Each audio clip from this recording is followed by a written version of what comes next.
Boa tarde, sejam todos muito bem-vindos à Secretaria Municipal da Saúde de São Paulo. Hoje é sexta-feira, dia 26 de abril, Dia Nacional de Prevenção e Combate à Hipertensão Arterial. Avisem os amigos, se acomodem na cadeira do trabalho, se estiverem em casa, se ajeitem na poltrona. A gente vai começar mais uma live aqui. E para falar, naturalmente, sobre hipertensão, um problema que atinge cerca de 30 milhões de brasileiros, segundo os últimos dados do Ministério da Saúde. Só aqui no município de São Paulo, cerca de 23% da população adulta também sofrem de pressão alta. E para falar sobre esse assunto que é tão importante, tão presente na saúde pública, a gente convidou aqui o médico Dr. Hilton de Araújo Passos. Ele é cardiologista, trabalha no Hospital Dia da Brasilândia, freguesia do Ó. Dr. Hilton, primeiramente, boa tarde, muito obrigado por aceitar o nosso convite. Boa tarde, eu que agradeço a oportunidade, agradeço a você, a Lígia Gonçalves, pelo convite.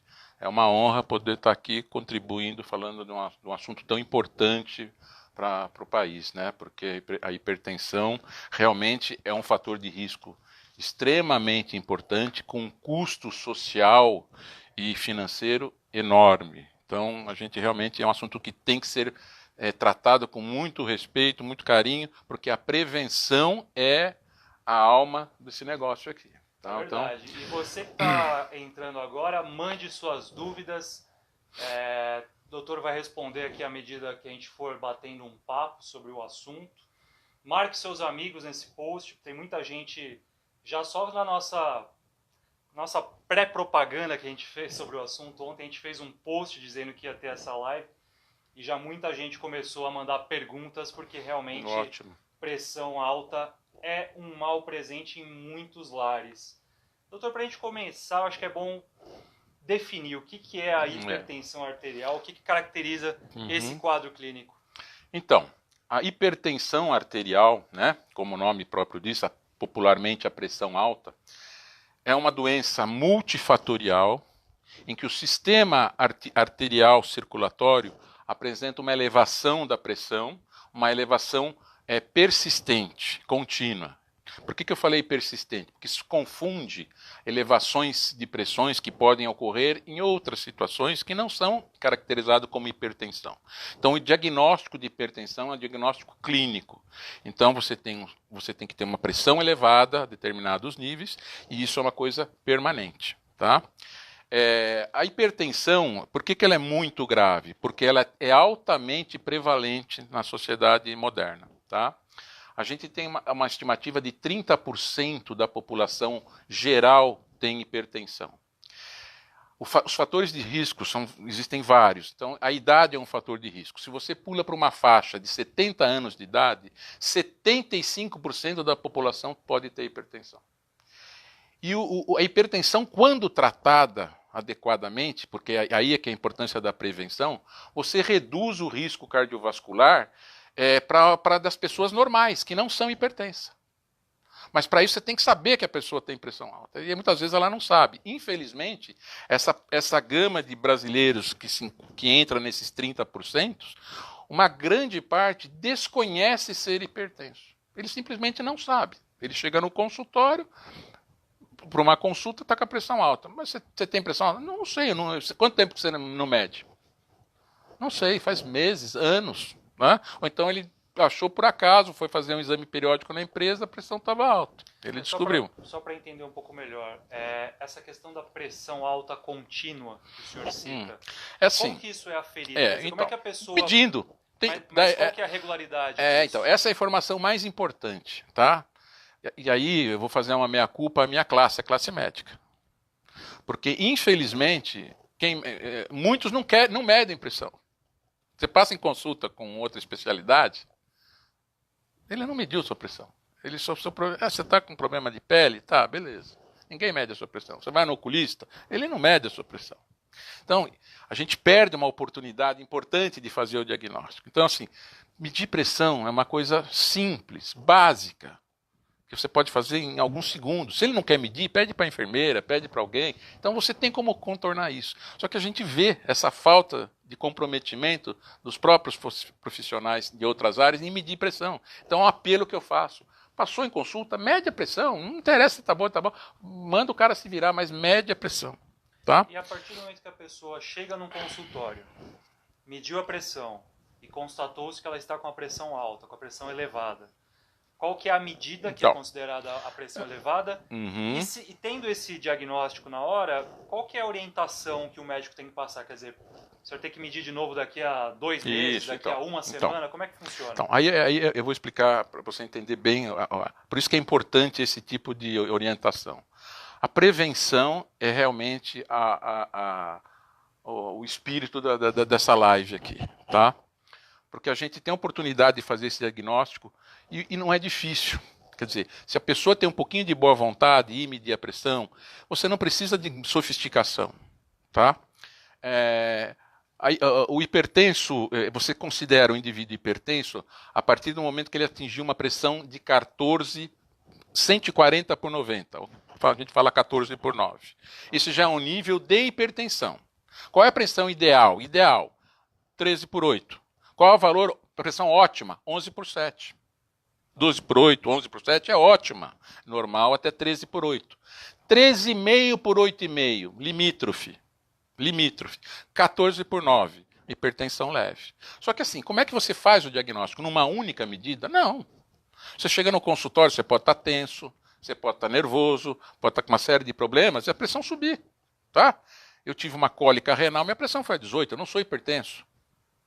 Tá? Então tem que ter um cuidado para medir pressão. Medir pressão requer alguns cuidados. Tá? Primeiro, o equipamento. Aquele aparelho de pulso, não aconselho. Tem aparelho de pulso validado pelas sociedades de cardiologia, eu não aconselho. Quer medir pressão, usa um aparelho digital de braço. Tá? Tem várias marcas, sendo de braço. Então assim, como é que você mede a pressão? Você tem que sentar. Tá? Você chegou da rua, senta, espera 5 minutos. 5 minutos sentado, tá?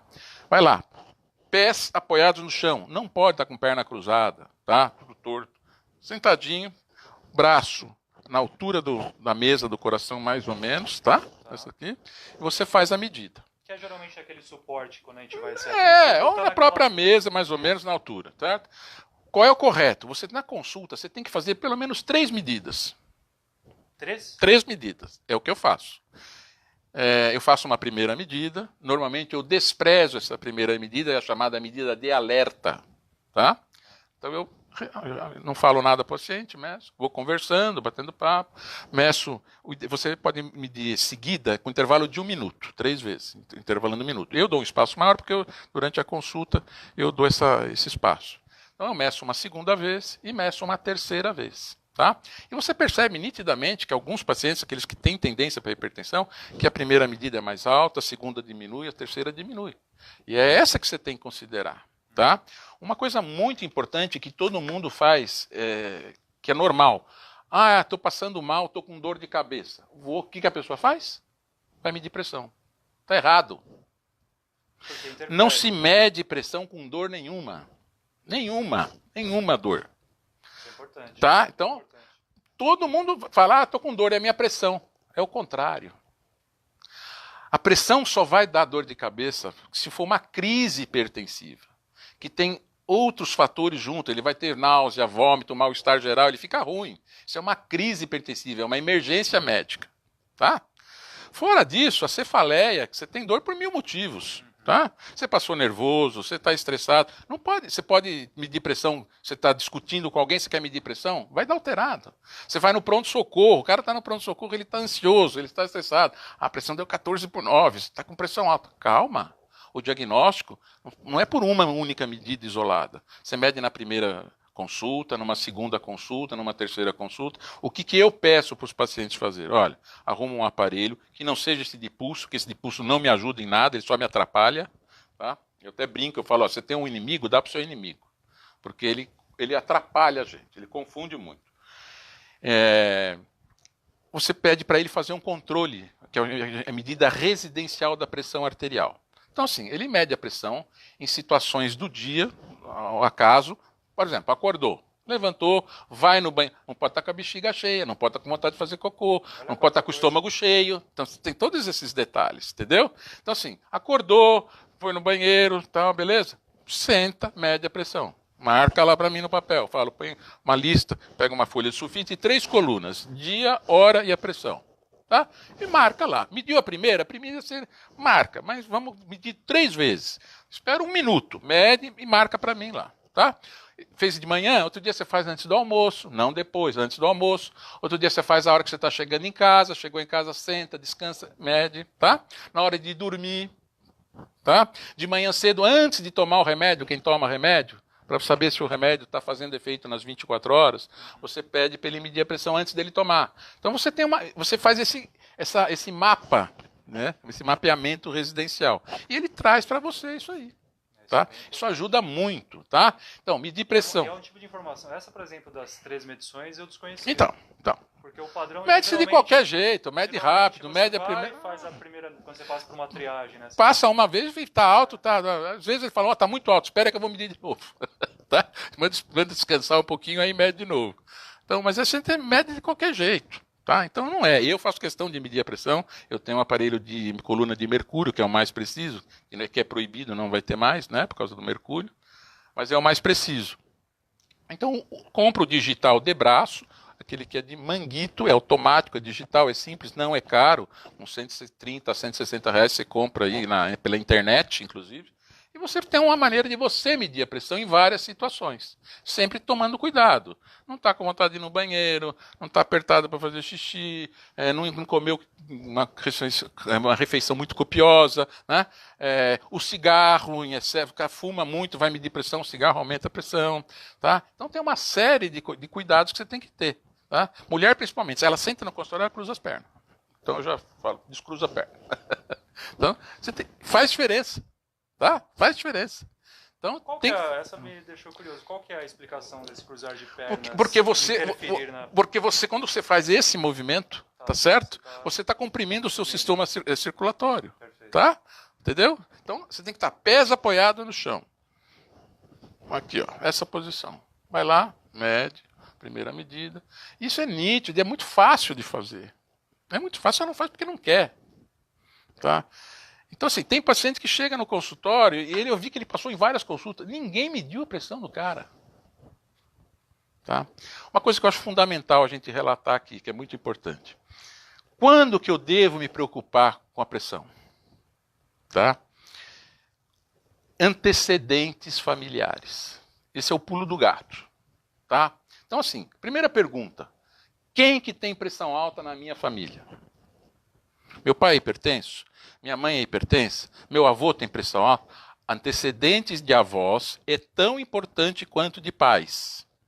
Tá? Vou te dar um exemplo. Eu sou asmático. Tenho asma.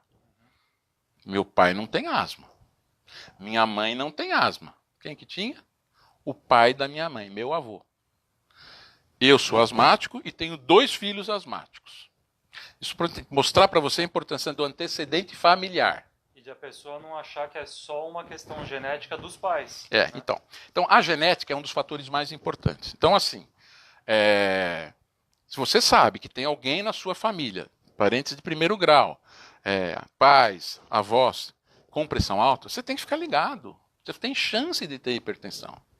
Quais são as doenças que você tem que estar ligado e obrigatoriamente você tem que questionar na consulta médica?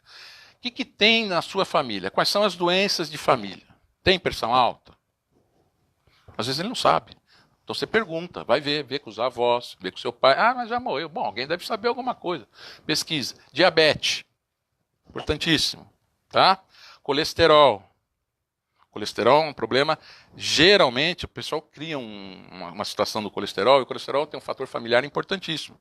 Porque o colesterol de comida, de besteirinha, isso não é problema, você faz dieta, você resolve. Tá? Infarte.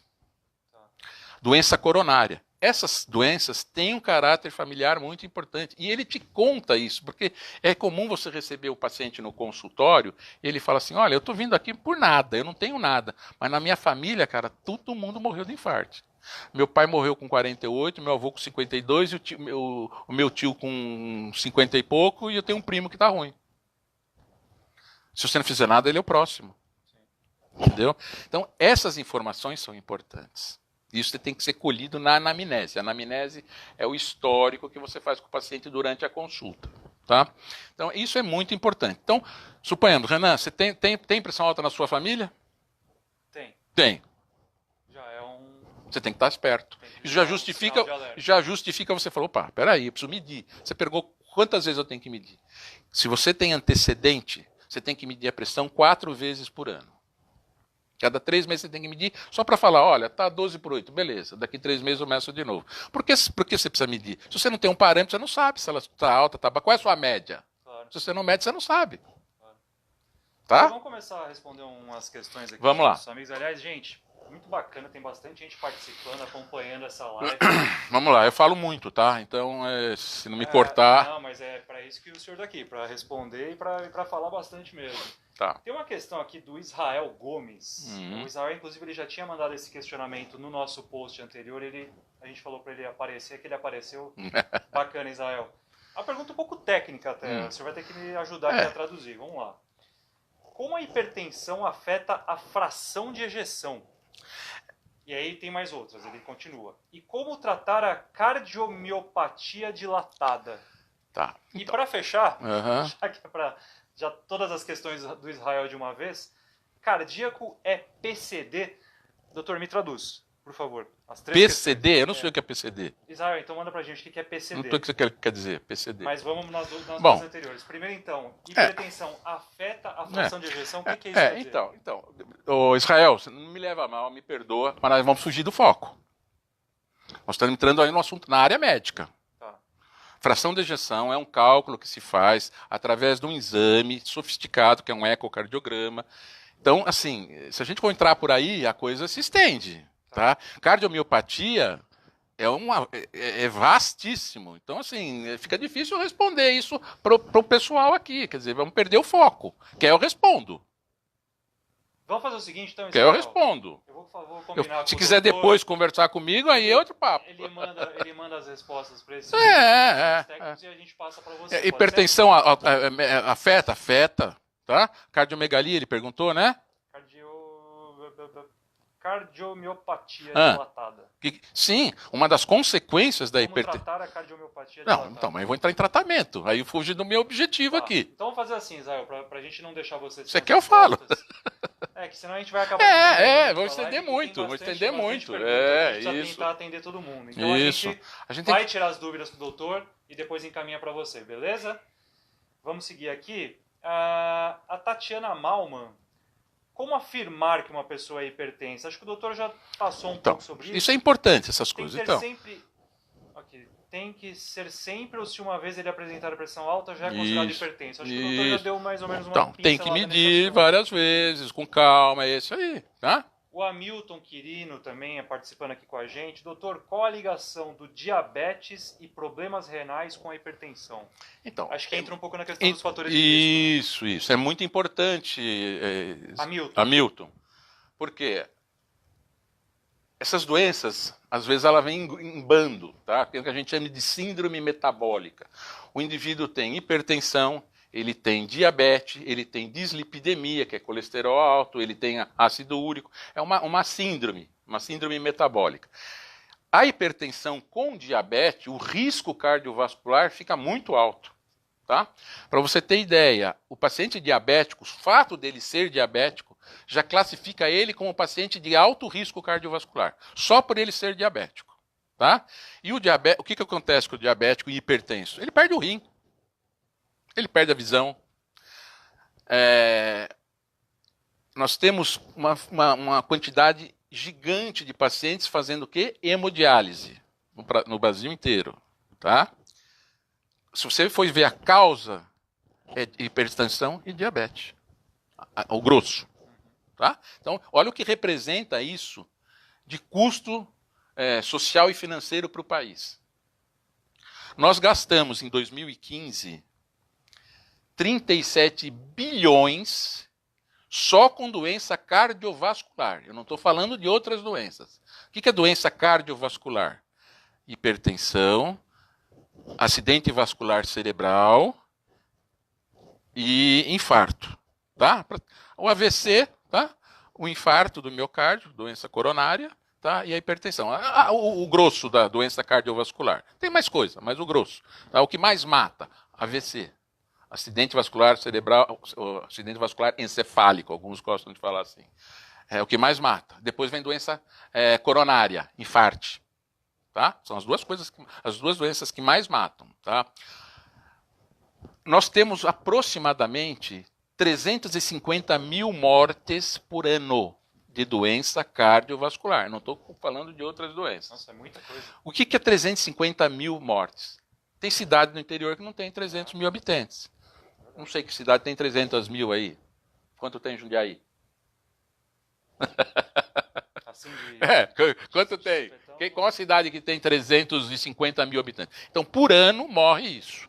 É muita coisa. Tá? Então, o gasto é absurdo. E aí a importância disso aqui, ó. Sim, com certeza. Tá? Prevenção. Porque o cara não sabe. E outra coisa importante. Hipertensão é uma doença assintomática. Todo mundo acha que dá sintoma. Não dá sintoma, gente. Como assim? Não tem sintoma. Mas você pode parecer. pode ter você sintomas tem pressão alta e não ter sintoma. Então, é assintomática. Mas só para ficar claro, não é que assim não existem sintomas. Existem, mas você pode ser assintomático. Não. Hipertensão é uma doença silenciosa. Ela é assintomática. Tá. Sua pressão vai subindo, você não percebe, Renan. Tá? Por isso que eu falei que é importante medir 4 vezes por ano. A pressão dele era 12/8. Passou a 14. Passou um ano, passou a 15, passou a 16. Isso não dá sintoma. Mas uma pessoa que começa a ter a crise hipertensa... Não, mas crise hipertensiva é raro. Crise você tem sintoma na crise, é aquilo que eu falei para você. Tá? O cara passa mal, ele tem turvação de vista, ele tem vômitos em jato, ele tem uma cefaleia brutal, ele passa mal, é emergência. Isso é emergência. Tá? Isso que o cara fala, tô com dor de... Eu sei que doutor, eu sei quando eu tô com pressão alta. Eles garantem que sabem. Eu sinto. Se engana. Às vezes eu meço no consultório e falo, vamos ver se você sabe. Como é que está a sua pressão? Minha pressão hoje está ótima. Tá, eu meço. Está 16/10. Você não está sentindo nada? Nada. Tem paciente que desconhece a pressão e ele chega no consultório com 20 de pressão. Totalmente assintomático, ele não tem queixa nenhuma. Pelo contrário, ele passa mal quando você medica ele. Abaixa a pressão para 12/8, ele começa a passar mal. Você tem que readaptar esse indivíduo aos níveis pressóricos normais, porque ele se adaptou, ele levou anos para acontecer isso. E por que ele não soube? Porque ele não mediu a pressão. Nossa, que risco que deve ser isso. Você entendeu? Eu vou te dar um exemplo. Eu vou te dar um exemplo importante. Terça-feira atendi um casal lá na Brasilândia. O cara entrou no consultório, o cara não era grande, ele era gigante. 1,90. A mulher dele batia aqui nele. Pequenininha. Ele entrou com uma pressão de 20/12. Você está sentindo alguma coisa? Nada. Aí eu descobri, me falaram que a pressão está alta, eu vim aqui. Aí eu expliquei para ele o seguinte, eu falei, olha, isso é muito grave. Porque a gente tem pacientes que sofrem um AVC, um acidente vascular cerebral, nessa idade, com sequelas gravíssimas. Tá? E parece que ele estava meio relutante, a mulher veio junto porque ele não queria tratar, sabe aquelas coisas? Tá. Aí eu falei para ele, olha, você tem 2 opções, ou sua mulher tem 2 opções. Se você morrer, tiver um AVC e morrer, tudo bem, ela vai ficar triste, vai chorar, mas daqui 6 meses, passou, ela casa de novo, a vida continua, não tem problema. Agora, se você tiver um AVC e você ficar aleijado numa cama, aí tua mulher tá ferrada, cara. Você desse tamanho, ela vai ter que limpar tua bunda, trocar fralda, te dar banho, te dar comida. Não sei se você vai falar ou não vai falar, às vezes você só grunhe, às vezes você não anda. Então, isso existe. Eu tenho paciente que chega de cadeira de roda no consultório. E aí? Ela olhou para mim, ela regalou os olhos e falou, não, ele vai tratar, eu vou dar o remédio, pode dar. Você entendeu? Porque ela, isso acontece. Tá? E isso, o custo social disso é muito grande, né?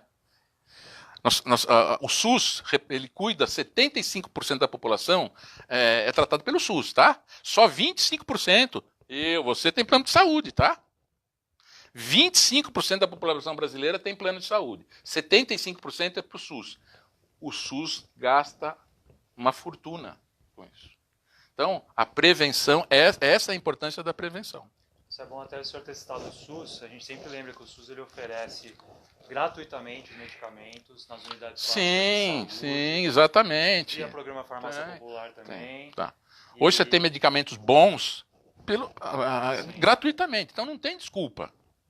Não tem desculpa. Ah, mas falta. Tudo bem, falta. Você procura no outro posto. Você tem acesso aplicativo aí que você identifica onde está o remédio e vai atrás. Você tem medicamentos que são efetivos, tá? Temos o Aqui Tem Remédio. Sim, vocês podem procurar nas nossas publicações anteriores. Temos um tutorial do Aqui Tem Remédio. Então, muito bom, é isso aí. Muito bom aplicativo. Vamos voltar aqui para os nossos internautas. Gente, para quem está entrando agora, a gente está falando hoje sobre hipertensão. O Dr. Hilton de Araújo Passos, ele é cardiologista do Hospital Dias, da Brasilândia, freguesia do Ó. A Maria Ângela entrou aqui e acho que ela citou a questão da pessoa que chega às vezes no consultório e aí que tem a pressão. Ela fala, sim, muito comum. Hipertensão do avental branco. Muito comum. É isso, né? E tem o contrário, viu? A hipertensão mascarada. O cara que na frente do ambiente médico e do hospital, ele relaxa, a pressão abaixa. E piora quando ele sai fora do ambiente médico. Exatamente. Hipertensão mascarada. Não é tão importante quanto a hipertensão do avental branco. Por isso, por que eu falei para você? Compra o aparelho e mede a pressão em casa, no serviço. Por quê? Para tirar o componente do consultório. Tem gente que eu nem meço, eu combino com o paciente. Ele sabe que não pode medir no consultório. Ele já traz um mapinha para mim. Tá controlado? Tá, beleza. Se eu for medir no consultório, tá alta. Tá alta. Tá? Adrenalina, isso é adrenalina. Certo. Tá? A Cristiane Balbis também participando. Doutor, é possível uma pessoa hipertensa um dia poder abandonar os medicamentos ou ela vai ter de tomar remédio para sempre? Então, tem que explicar bem isso aí. Hipertensão não tem cura, tem tratamento. A gente não cura nada. A gente cura uma pneumonia, uma apendicite, o resto a gente trata. Você trata diabetes, você trata pressão alta, você não cura. Uma vez diabético, é sempre diabético. Uma vez hipertenso, é sempre hipertenso. O que acontece é o seguinte, você pode controlar a pressão com medidas não medicamentosas. Então, assim, o cara passa a se cuidar. Bom, eu vou me cuidar. Não, eu vou para academia, eu vou fazer atividades físicas diariamente, eu vou fazer dieta, eu reduzo o sal, eu emagreço, eu paro de fumar, paro de beber. Emagreci 30 quilos, minha pressão normalizou. Acontece. Até quando vai ficar normal? Não sei. Vai chegar uma hora que vai subir. Você entendeu a colocação que eu pus? Quer dizer, você tem medidas que você pode tomar, que você vai reduzir e até controlar a pressão. Eu tenho paciente que controla a pressão com duas horas de atividades físicas diária. Mas ele tem que fazer 2 horas de atividade física. E se cuidar. Ele para com o exercício, a pressão sobe. Então, assim, ele está curado? Não, ele não está curado. Ele está controlado. Tá? Então, normalmente, o hipertenso que vai tomar remédio é pro resto da vida. A não ser nessas situações que o cara emagrece 20, 30 quilos e todos esses cuidados. Cria alternativas. Mas assim mesmo vai chegar uma hora que todas essas alternativas não vão funcionar. E ele vai ter que tomar o remédio. Então, hipertensão não tem cura. Diabetes não tem cura. Tá? Às vezes a pressão baixa por outros motivos. Falência muscular. O coração começa a ficar fraco. Aí a pressão cai. Mas aí é complicação. Aí já entra na história do nosso amigo lá da miocardiopatia. Aí já é outra... Foge do foco. O Denis Vieira também está participando aqui com a gente. Fez o primeiro elogio aqui. Boa, doutor. Falar da forma real é que a população entende. A melhor forma dos pacientes entenderem rapidamente. Exato. Esse é o foco. A linguagem direta. Isso. E ele tem uma dúvida também. Os padrões mundiais da pressão arterial mudaram de 12 para 8, para 11 para 7? Então, como é que é essa questão? É aquilo que eu te falei no início. Como é que é o nome dele? Denis Vieira. Denis, é o seguinte. Pressão normal, sempre se falou 12 por 8, pressão normal. A gente considera até 13 por 8 o ideal. Tá? Existe hoje um conceito de pressão ótima. O conceito de pressão ótima é abaixo de 12 por 8. 11 por 7, está ótimo. 10 por 6, é baixa? Não, está ótima. Tá? Todo mundo acha que é pressão baixa. Tá? Pega uma menina nova igual ela aqui e me mede a pressão. Deve estar 9 por 6. É isso? Estou mentindo? Ela aqui é a Lilian, tá, gente? A pessoa está por trás Desculpa, Lilian. Então, qual é a sua pressão, Lilian? Vai falar. 10 por 7. Olha lá, 10%, 9 por 6, é normal isso, tá? Então, a pressão ótima é a pressão 11,7, 10,6, 12 por 8, normal. 13 por 8, normal. Já começou a levantar um sinalzinho aí. Passou de 13,5 por 8,5, já é limítrofe, aquela fase intermediária, que você toma medidas, você não precisa ser necessariamente medicar. Você vai falar pro cara, meu, fica esperto, a pressão está querendo subir. O que você vai fazer? Corta sal, diminui sal na comida, faz caminhada baixa a pressão, anda, caminha 30 minutos ligeiro. A pressão abaixa e vamos medir. Pronto. Isso é a tal da hipertensão ótima aí, tá bom? Deu para entender, né? Deu sim. Tem até uma questão aqui que a Cristiane Balbis também fez e eu tinha até selecionado aqui porque também me Não chamou a falei do atenção. rapaz do medicamento que dá para a falar gente depois, vai né? falar, Tá. vai. Que é uma questão que é o seguinte, além dos fatores de risco, a gente sabe que tem uma incidência maior na população negra. Sim. Por que isso, doutor? É genético. É da raça negra. E isso, no Brasil, bagunça o coreto, porque a miscigenação é muito forte. Sim. Muito forte, tá? Então aí mistura. Mas assim, a hipertensão do negro é a hipertensão mais grave. Tem hipertensões que você não consegue controlar com nada, cara. Então é da raça, tá? Fatores genéticos da raça. Aí não, tá? E indo para a questão que o senhor tinha levantado, que a gente tinha falado um pouquinho antes aqui de entrar no ar, tem homens que enfrentam efeitos colaterais da medicação para hipertensão, porque pode provocar disfunção erétil. Fala um pouquinho sobre isso. Isso aí, isso é muito importante. Não vamos esquecer que hipertensão causa disfunção erétil. Lá na frente. Então, assim, existem alguns medicamentos que realmente mexem com a libido, tá? Os beta-bloqueadores a gente usou muito tempo. Hoje a gente evita de usar em paciente jovem, tá? Não sei se atenolol, tá na moda, todo mundo ouviu falar de atenolol, propanolol, os beta-bloqueadores, eles podem dificultar. O diurético pode também ter um efeito, tá? Então, assim, só que você tem que pesar isso na balança, tá?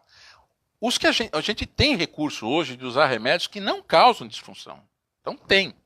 Você tem que fazer a avaliação correta do paciente. E alertar o paciente que se ele não tratar a hipertensão, porque eu não vou tomar remédio que eu fico impotente. Você vai ficar impotente do mesmo jeito.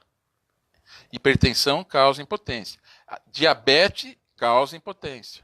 Tá? Então é uma questão de evolução da doença, a evolução natural da doença. Então é importante tratar? Claro que é importante. O remédio você tem que selecionar, e é pessoal. O paciente tem que queixar para você não é obrigado a adivinhar. Doutor, mexeu. Beleza, vamos trocar. Vou usar outra droga para você. Resolveu? Resolveu. Então, dá para contornar. Mas tem, claro que tem. Bacana. Tá? Participa aqui também com a gente a Ângela Maria. Tem também aqui, já está selecionado, o Juliano Gouveia. Ele perguntou aqui, boa tarde, o sal é inimigo ou mito? Juliano, no finzinho da live, aguenta aí que a gente vai ter uma série só de mitos e verdades da hipertensão, tá? E o sal está inserido nisso, o doutor já vai falar. A Leila de Jesus Souza, boa tarde, Leila, legal que você participou aqui com a gente. Bastante gente tentando tirar dúvidas. E tem aqui a Ana Carolina Medeiros, a minha tá 9 por 6. Foi o que eu falei. O pessoal começa já agora a fazer uma medição ao vivo. Ana Carolina, sua pressão tá ótima. Não culpa a pressão. Tá? Sabe o que acontece com essa pressão? A pessoa chega no pronto-socorro por um motivo qualquer passando mal. Examinou, não achou nada. Quem que é o culpado? A pressão 9 por 6. Aí você passa lá na consulta, ela tá bem. Você fala, oi, tá boa, Ana? Tá, tô bem. Você mede a pressão dela, sua pressão tá 9 por 6. Você não passou mal porque você tá com 9 por 6. É que a gente tem que arrumar um culpado. Então, 9 por 6, sua pressão tá ótima. Olha que bacana aqui, doutora. A Girlene Maria Aragão, ela citou aí a questão de técnicas que você pode utilizar para melhorar a questão da sua pressão arterial. Ela falou, olha, a minha pressão chegou a 17 por 10. Fiz reeducação alimentar e caminhada e voltou para 12 por 8. Isso. Tenho na família caso de hipertensão com obesidade e diabetes. É isso aí. É a prevenção. É isso aí. E a ciência perfeitamente. De que você tem e a genética, vê que é importante. A genética é fundamental. Tá? O Roberto Dávila pergunta, existe alguma diferença entre fazer a medição no braço direito ou esquerdo? Existe uma diferença que a gente considera tolerável. É normal, a gente normalmente se mede no braço esquerdo, porque os aparelhos são produzidos para se medir no braço. Nada impede. Os correto é você medir no esquerdo. Se mede no esquerdo. Tá? Mas o correto é você, na primeira consulta, medir nos dois braços. Tá? E você considera sempre a mais alta. Tá? A diferença é pequena, é muito pequena. Então, assim, não é para ter diferença, não. Se tiver, você tem que pensar em outros problemas aí. Tá? Eu já também não vou entrar no assunto. Tá. A Valquíria Evangelista dos Santos também está participando e cita aqui o caso da mãe dela. Minha mãe toma hidroclorotiazida, isso. enalapril, isso. Tatina. Isso. É o kit básico. Tem que tomar para sempre, Valquíria? Sim, é o que o doutor falou, conforme aumenta a idade... Também... você tem que analisar cada caso. O tratamento é individualizado. Não existe fórmula de bolo para tratar. Tá? Tem que ver o perfil de cada um, a idade do paciente. Você não vai ver eu tratar um paciente com 90 anos de colesterol, você não vai ver. Não tem sentido. Tá? Então, você tem que ter o bom senso para analisar cada caso. Legal, doutor, a gente está chegando já aqui a 40 minutos. Eu falei para você que eu falo muito. Não, mas é que tá... E assim, as pessoas continuam entrando e perguntando. Mas eu estou disposto, você resolve. Tá com tempo? Estou com tempo. A gente vai fazer hoje uma live um pouco mais estendida. Eu estou a hora que você quiser aí. Eu já cancelei.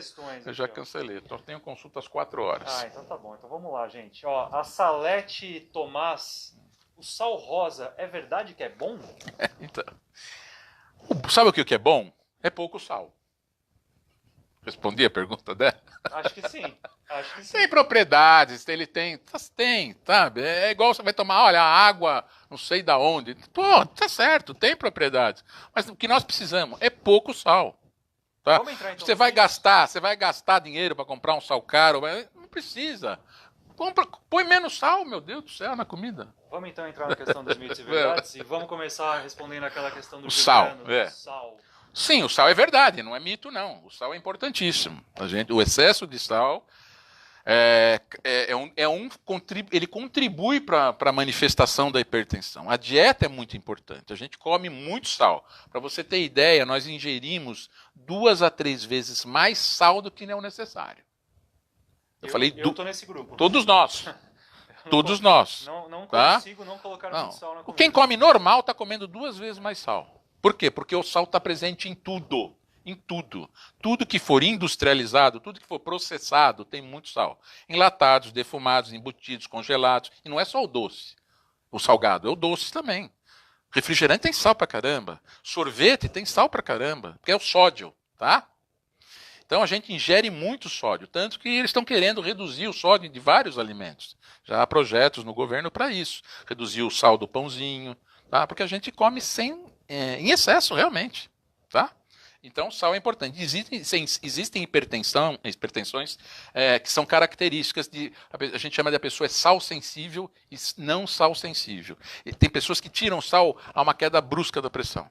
Outros tiram, não tem tanto... Ele não é tão dependente do sal. É uma variação individual do sal. Perfeito. Tá? Uma outra questão aqui que costuma circular bastante, principalmente em redes sociais. Suspender o remédio da pressão no final de semana para beber algo. Isso aqui tem cara de um golpe, doutor, mas eu vou te falar, viu? Cara, não, eu queria saber qual foi o médico que falou isso para o paciente.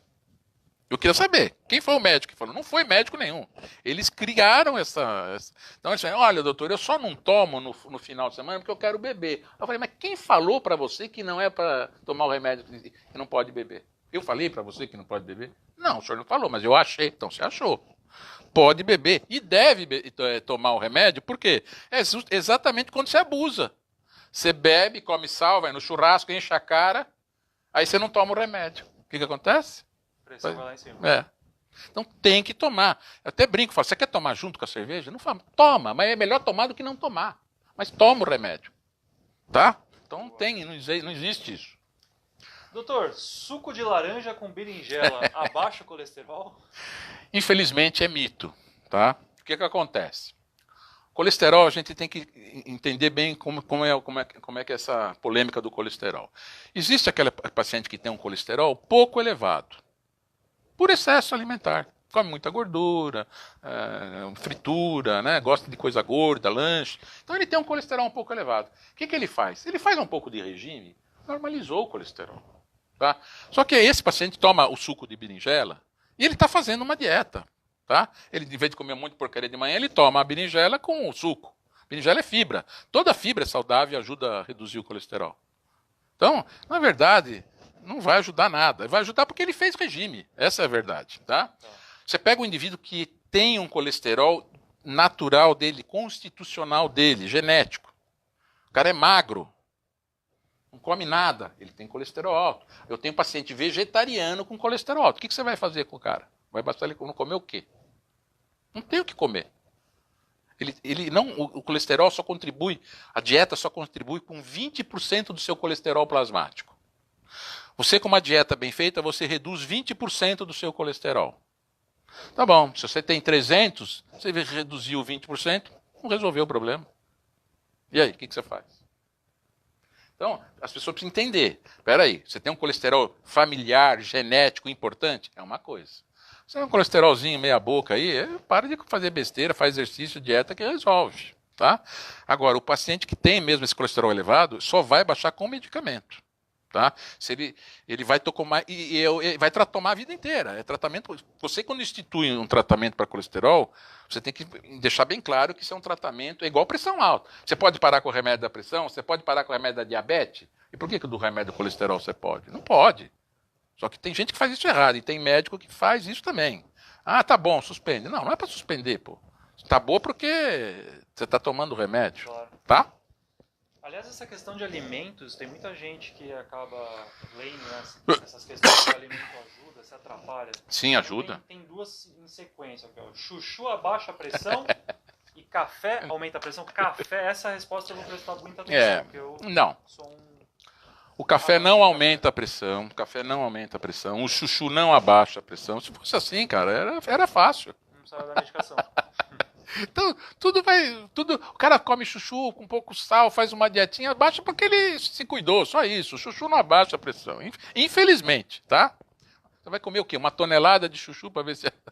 Então, não adianta. O café não aumenta a pressão. O café é o seguinte... o café, inclusive, tem propriedades boas. É que o café varia de pessoa para pessoa. Tem gente que é sensível ao café e ele tem taquicardia, ele tem arritmia, tem palpitação. Ele não tolera muito o café. Entendeu? O café, 3, 4 cafezinhos, tudo bem. Você tomar café o dia inteiro, não é legal. Vai interferir no seu sono, prejudica. Então, assim, também é muito pessoal. A minha é muito pessoal. Você percebe, tem gente que fala, não, eu tomo café e dá palpitação. Agora, falar que o café aumenta a pressão, não aumenta. Tá? Boa. Bastante gente participando, eu quero agradecer novamente, muito bacana, vocês estão de parabéns aí por terem aderido ao nosso convite da live. Obrigado. Dr. Hilton. Muita gente dando parabéns pro doutor, porque está sendo muito esclarecedor e realmente está sendo. A Célia Corcioli, parabéns, muito esclarecedor.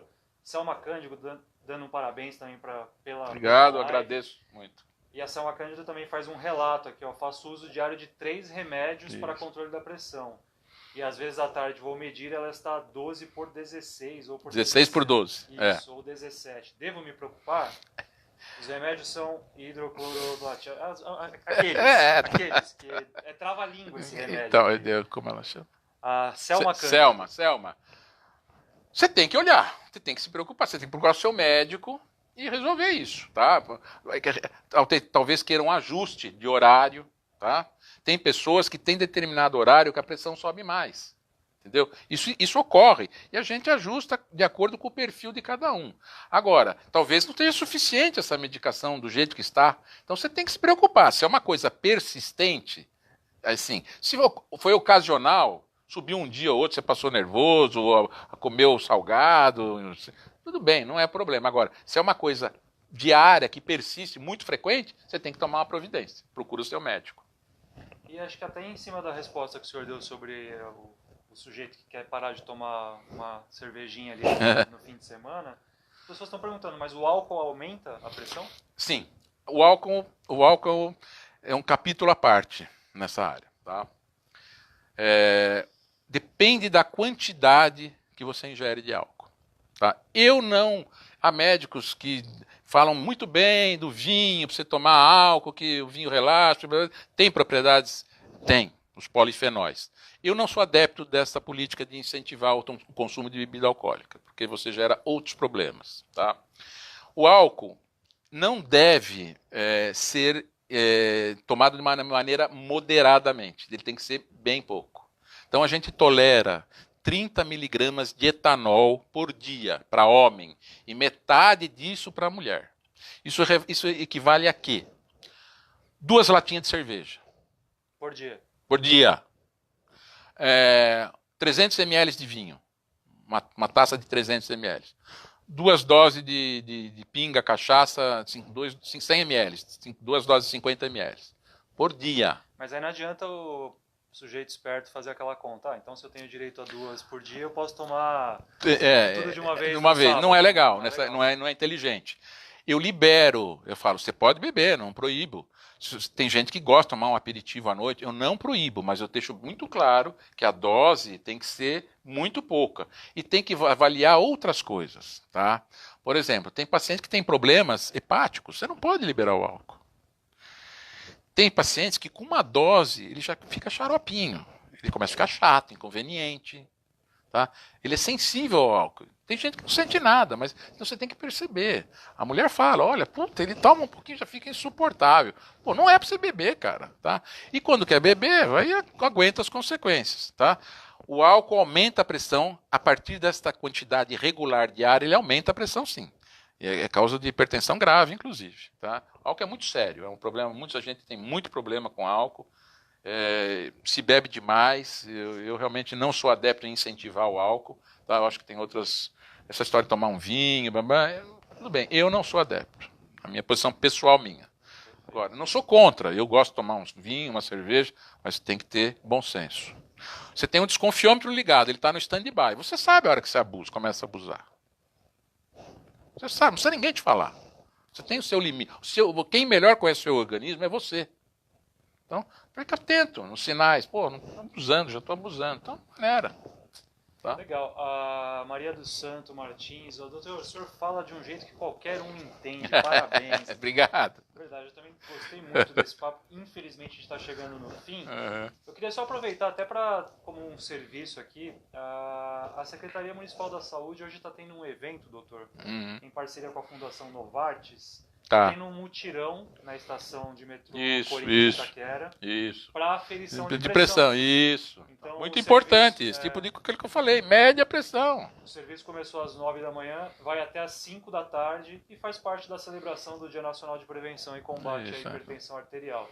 Então eu queria mais uma vez agradecer muito ao doutor Hilton, foi um prazer, foi muito bacana esse papo. Reforçando, pessoal que a gente não conseguiu responder as perguntas por aqui, manda tudo pra gente, a gente dá uma olhada depois no post. Se depois quiser fazer uma outra live pra gente esclarecer o que tiver falando, tuas ordens, porque o assunto é vasto. E aí eu pego esses questionamentos, monto num e-mail tudo, mando pro Dr. Hilton, assim que ele responder, a gente vai e responde no post. Perfeitamente. Certo, doutor? Beleza. Muito obrigado. Eu que agradeço, foi um prazer. Puder contribuir, estamos aqui. Legal. Um abraço pra todos. Lilian, obrigado. Até a próxima live, gente. Foi um prazer. Tchau, tchau. Obrigado.